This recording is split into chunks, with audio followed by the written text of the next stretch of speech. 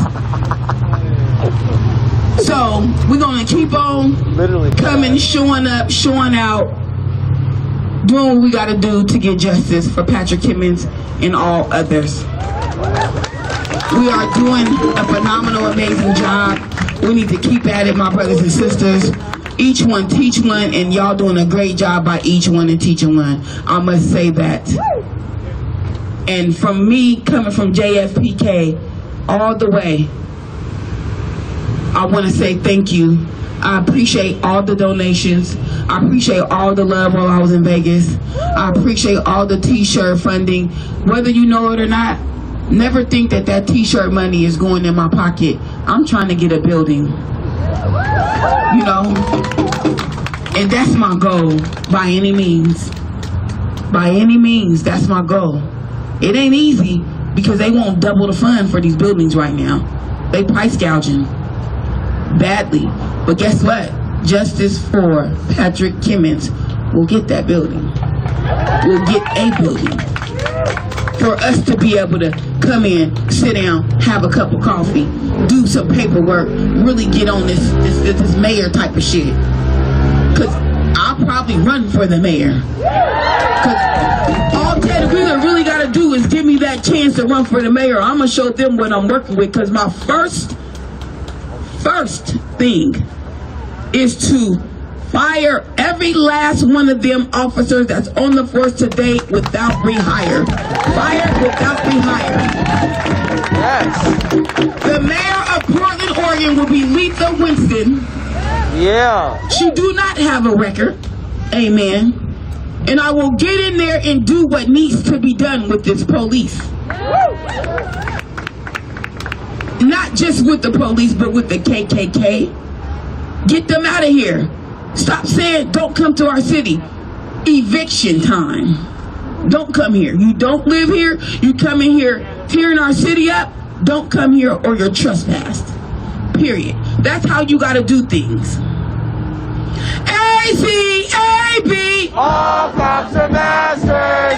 ACAB. All cops are masters. ACAB. All cops are masters. AB. All cops are masters. ACAB. All cops are masters. ACAB. All cops are masters. ACAB. All cops are masters. ACAB. All cops are masters. ACAB. All cops are masters.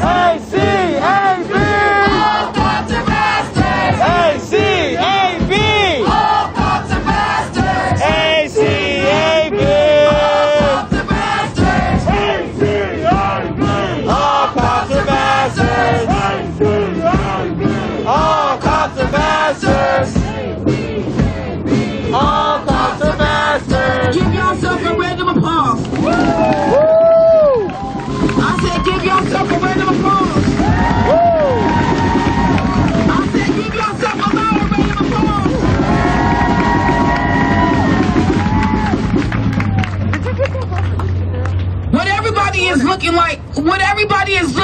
looking. The community is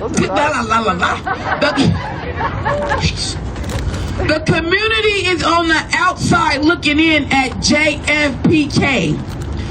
I want to just take a moment. Is that okay? Yes. I want to tell the community what JFPK is about. JFPK is a peacefully protest and rally.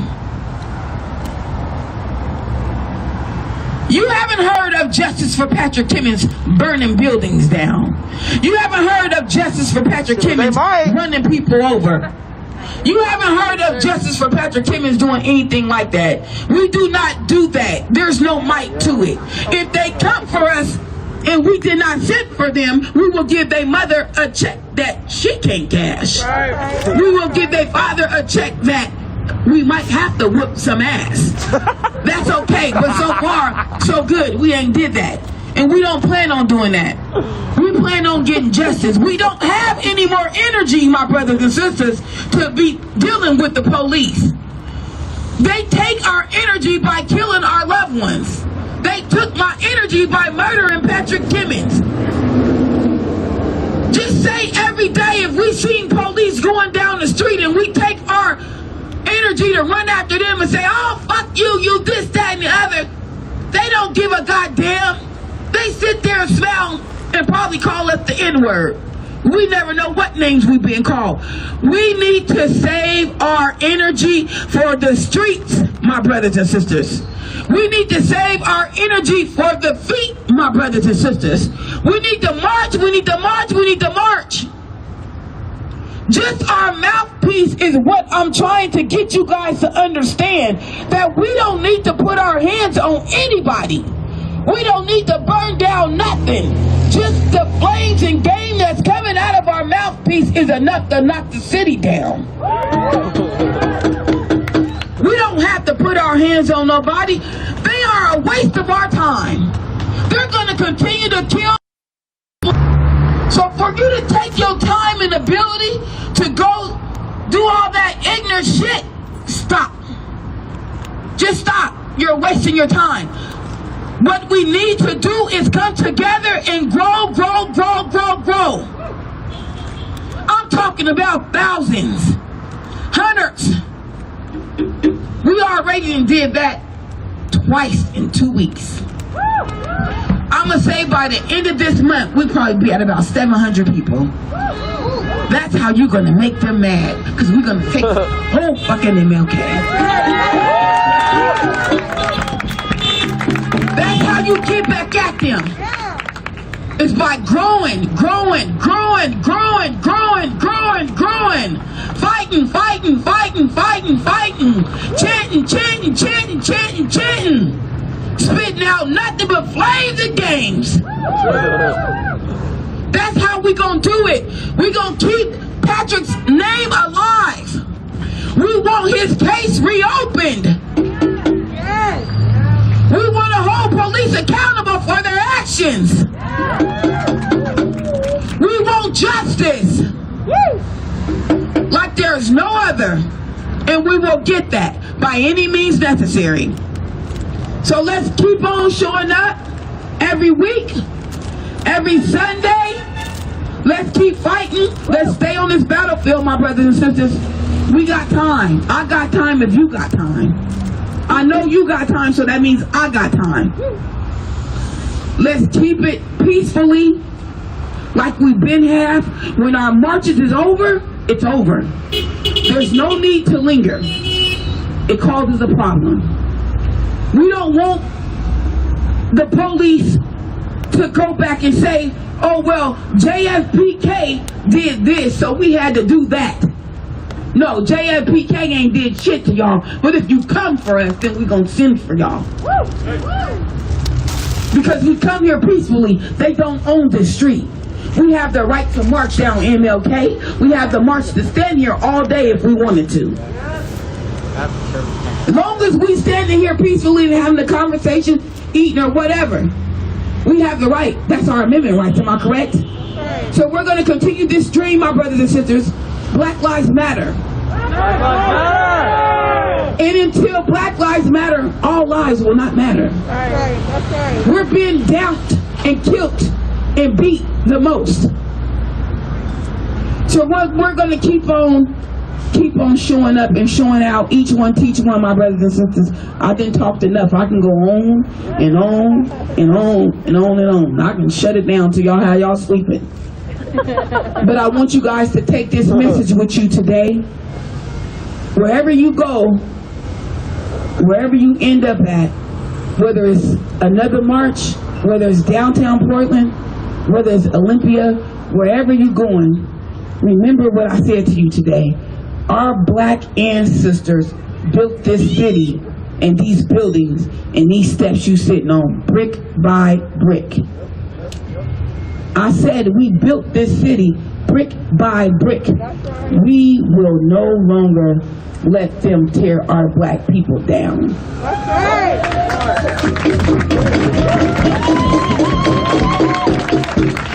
We will stand. We will rather stand for something than stand for nothing.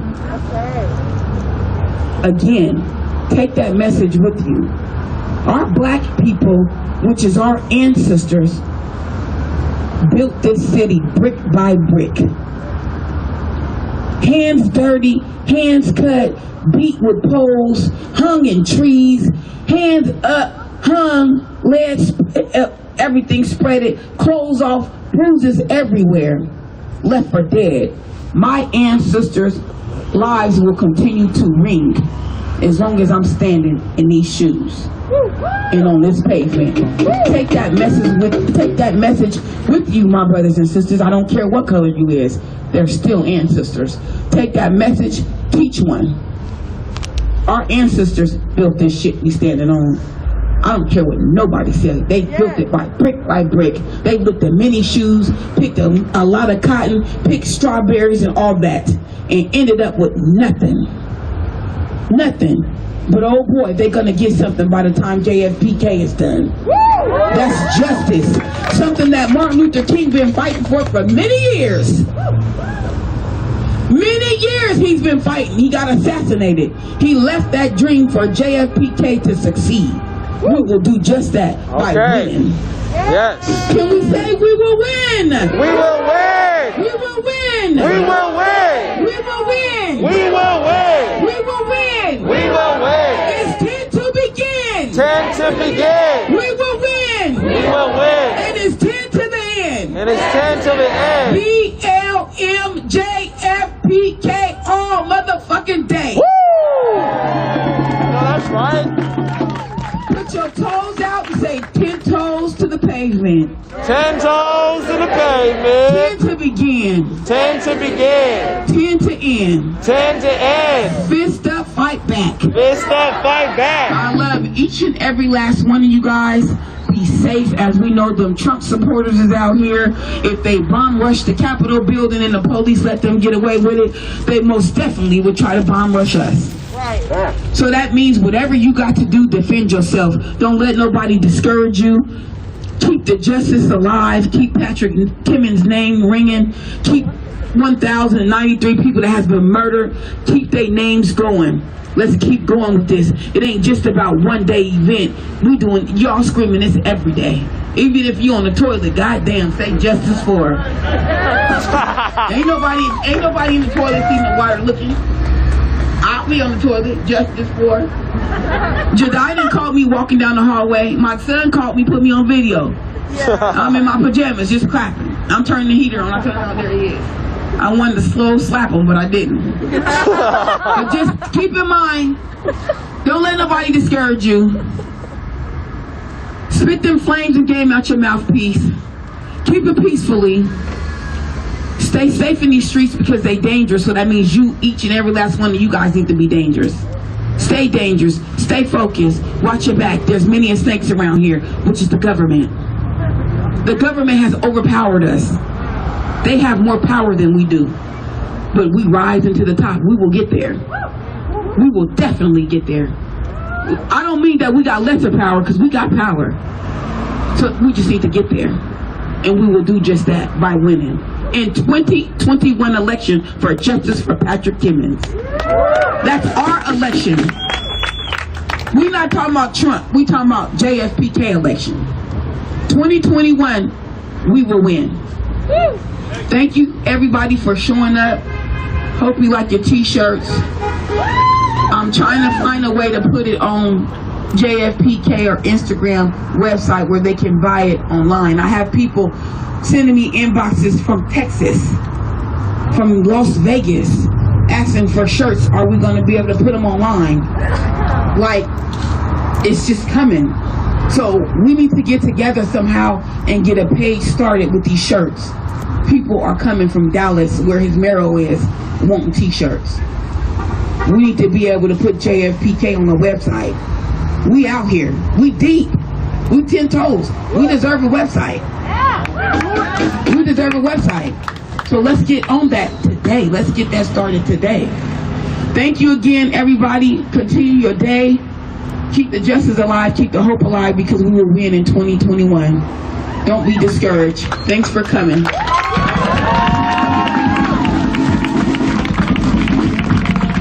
And by any chance, if you guys wanted to catch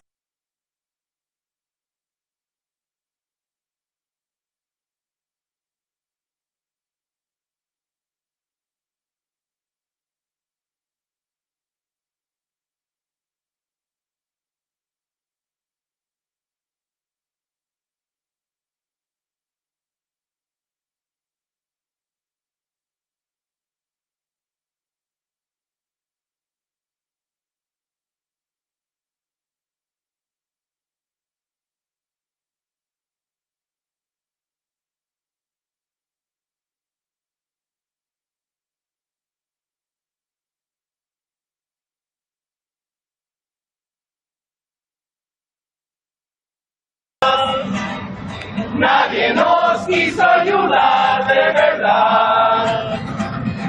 Hey, conozco unos cuentos sobre el futuro.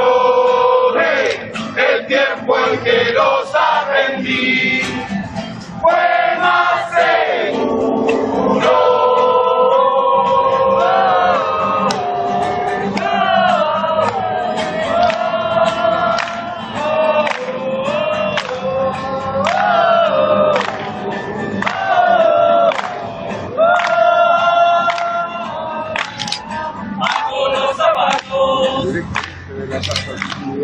Barro más cemento, el futuro no es ninguno de los prometidos en los fuego. A otros enseñaron secretos que a ti no, a otros dieron de verdad esa cosa llamada educación. Ellos pedían esfuerzo, ellos pedían dedicación. ¿Y para qué? Para terminar bailando y pateando piedras.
Bastante complejo, en los cuales adaptarse a un nuevo sistema les costó, y hoy en día ni siquiera hay un poco de relación empática hacia las familias y sus alumnos, entendiendo que estamos en un tiempo de pandemia. También recordar la situación que está aconteciendo en Telecuscuy con respecto al caso de nuestro lamien Camilo Catrillanca, en donde hoy Carlos Alarcón Escuope fue declarado culpable respecto a su asesinato, y la justificación por parte del Estado para derivar a todo este contingente de PDI hacia las comunidades es respecto a las drogas, entendiendo que la realidad respecto a la droga está claramente por un grupo pequeño de personajes acomodados que, como en todos lados, llevan la droga a esos sectores, justificando al Estado para que estos puedan intervenir las distintas comunidades.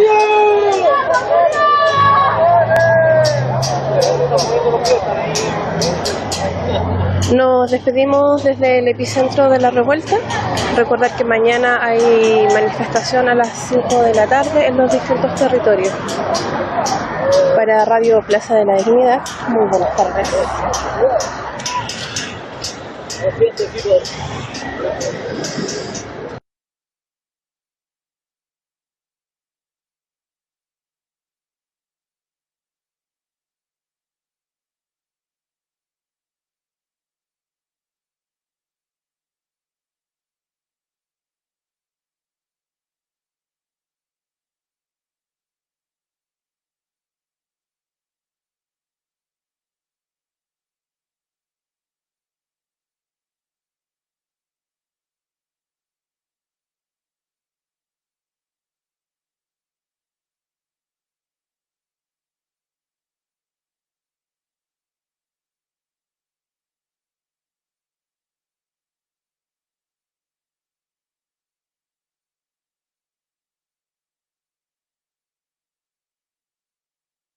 I've been a part of a historical event, and then I've gone back to my hotel room and turned on. Have I been by the White House? Just saw No, I know. Like, No, why? The opposite of what you experienced. No, I'm probably going to do it the way I put it, just it was by like, the it's like I went just to a outside football by game, some police cars. and I cheered on my I'm team, just finishing right? something up. Let me come back. And I get back and I turn on the news and they're reporting that there was rioting and killing, people trying to kill each other on the football field.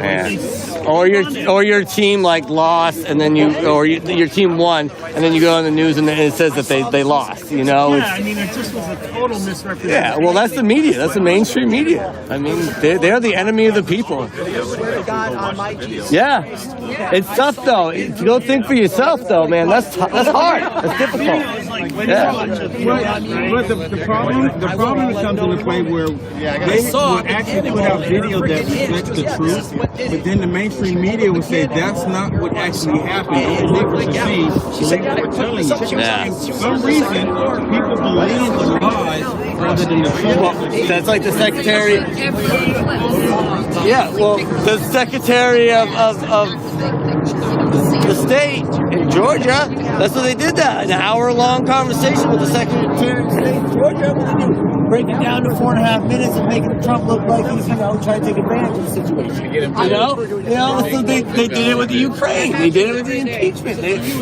They've been doing it for 4 years, and the American people are waking up to the fact that, Well, it's called priming, right? Yeah. So what they do is they continue to prime us through the media by repeating and saying things that without any evidence behind it. And then when you hear it again, right, now you're primed to believe it without asking any questions because it's emotions. I have no clue where Trump is. Yeah, exactly. We actually in Arizona, they were saying they were going to investigate when we break into the building after. Isn't that a way?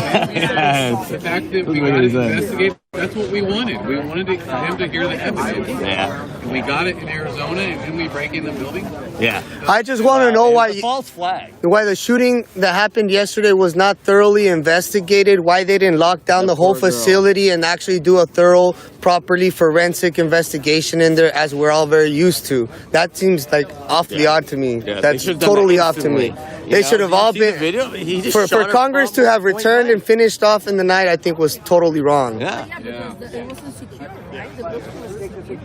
Totally wrong. It's sad. We asked the other ladies that were here, so what does America look like to you in 6 months? What do you think? Any ideas? Too far in the future? Nah, man. I think there'll be mass arrests. Now, I've heard mass arrests coming. Yeah, well, the timing is everything.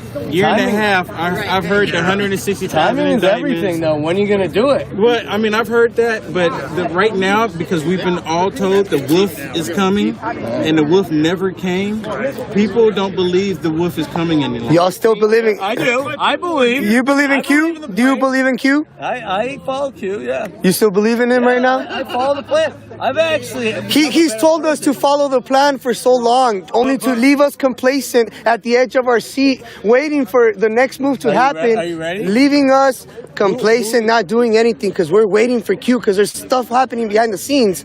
And now we get to this point, turns out nothing was happening behind the scenes. And it seems like, yeah, but I don't believe in Q. Okay. Well, hey, man, we all have our own rights to believe whatever we want. Yeah, absolutely. I just think he left us hanging. It's not over yet, though. I think that people were here because they were tired of hearing that they're going to get answers, and they showed up because they wanted answers. Because they're not getting answers. Because they're not getting any, and I think that's why people went into the Capitol. I think that was part of it, like part of getting those answers. And I know that, I believe that Antifa was a part of. The disruption. They were part of. There's evidence that there are. Yeah. And so, it's like, there's an example where Ravi Zacharias gives an example of being a Christian and putting on a Christian coat and going out and committing a crime. And then being put in front of a lineup. It turns out the crime was committed by your brother who wore your coat.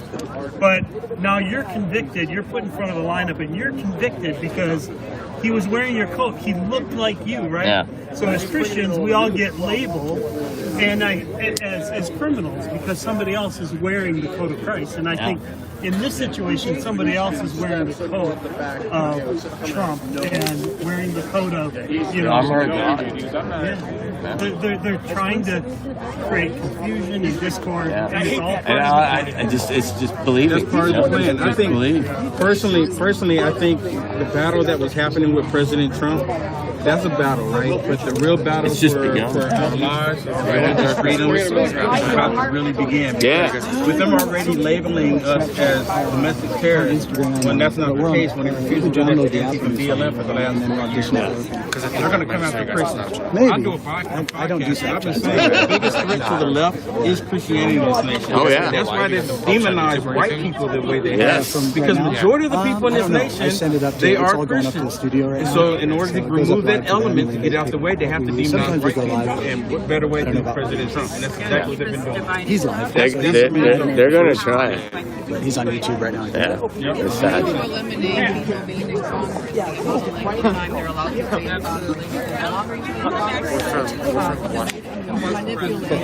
Those colors. Warmer socks on. I know. Yeah, I mean, it's full fake. I had no clue about